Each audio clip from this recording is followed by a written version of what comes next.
ہم مطلب ساتھیوں، السلام علیکم۔ آج میں جس موضوع پر روشنی ڈالنے کی جسارت کر رہی ہوں وہ ہے شہید کی جو موت ہے قوم کی حیات ہے۔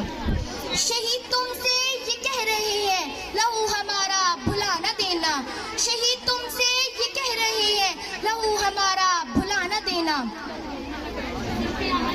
شہید تم سے یہ کہہ رہے ہیں لہو ہمارا بھلا نہ دینا، قسم ہے تم کو اے سرفروشو لہو ہمارا بھلا نہ دینا۔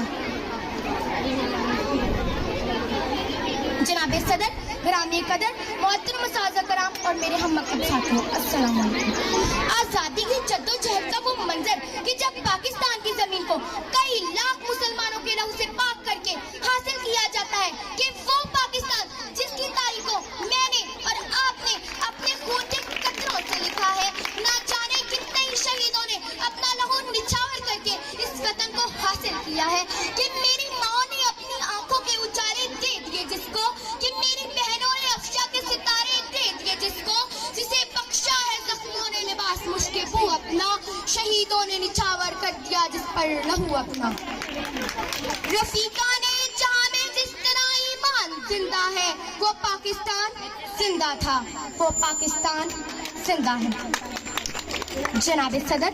1965 کی جنگ میں اس وطن کے جوانوں نے امن و سلامتی کے عزم کو لے کر وطن کی خاطر وطن کے دشمنوں کے عزائم کو خاک میں ملا دیا، تو کبھی ایم عالم کی صورت میں ایک منٹ میں دشمن کے 5 ہتھیاروں کو گرا کر ان پر خوف اور لرزہ ظاہر کر دیا، تو کبھی راشد منہاس، میجر توفیق اور کیپٹن کرنل شیر خان کی صورت میں، تو کبھی میجر عزیز بھٹی کی صورت میں اپنے سینے پر بم باندھ کر اس بات کا اعلان کر دیا کہ چاہے ہمارے جسم کے ٹکڑے ٹکڑے کیوں نہ ہو جائے، ہم دشمن کو مزہ چکھا کر ہی رہیں گے۔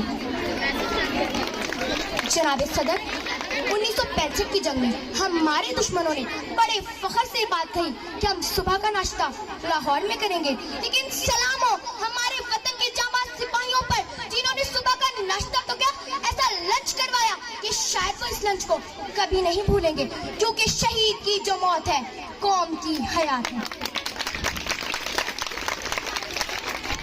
شہیدوں کے لہو سے جو زمین سیراب ہوتی ہے، شہیدوں کے لہو سے جو زمین سیراب ہوتی ہے، بڑی زرخیز ہوتی ہے، بڑی شاداب ہوتی ہے۔ جناب صدر، شہید کے لہو کا ایک ایک قطرہ اور قطرے کی ایک ایک سرخی چیخ چیخ کر اس بات کا اعلان کر رہی تھی کہ یہ جو لہو کا قطرہ تیرے سینے سے بہ رہا تھا اور اس وطن کی مٹی میں ہو کر شامل، اس بات کا اعلان کر رہا تھا کہ جب کبھی ضرورت پیش آئی اور یہ لہو کا قطرہ نچھاور کرنا، تو یہ بات یاد رکھنا کہ تم سے پہلے بھی کچھ مسافر اپنے لہو کا دریا بہا گئے ہیں، جو مر کے بھی جی رہے ہیں، جو نشان حیدر پا گئے ہیں اور دشمن کو خبرگیری سنا گئے ہیں کہ شہید کی جو موت ہے وہ قوم کی حیات ہے۔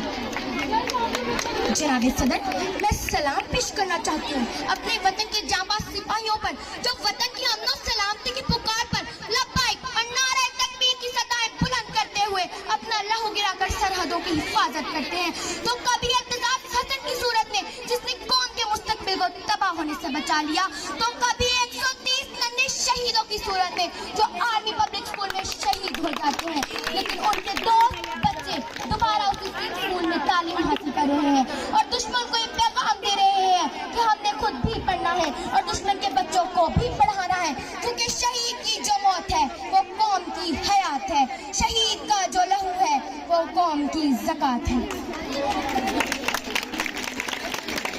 عزیز ساتھیوں، آؤ آج عہد کریں کہ اس وطن کے لیے کسی بھی کوتاہی اس طرح نہیں کریں گے۔ یہ عزم ہے وطن نے پکارا اگر ہمیں، یہ عزم ہے وطن نے پکارا اگر ہمیں، اپنے لہو کا آخری قطرہ بھی بہائیں گے۔ والسلام۔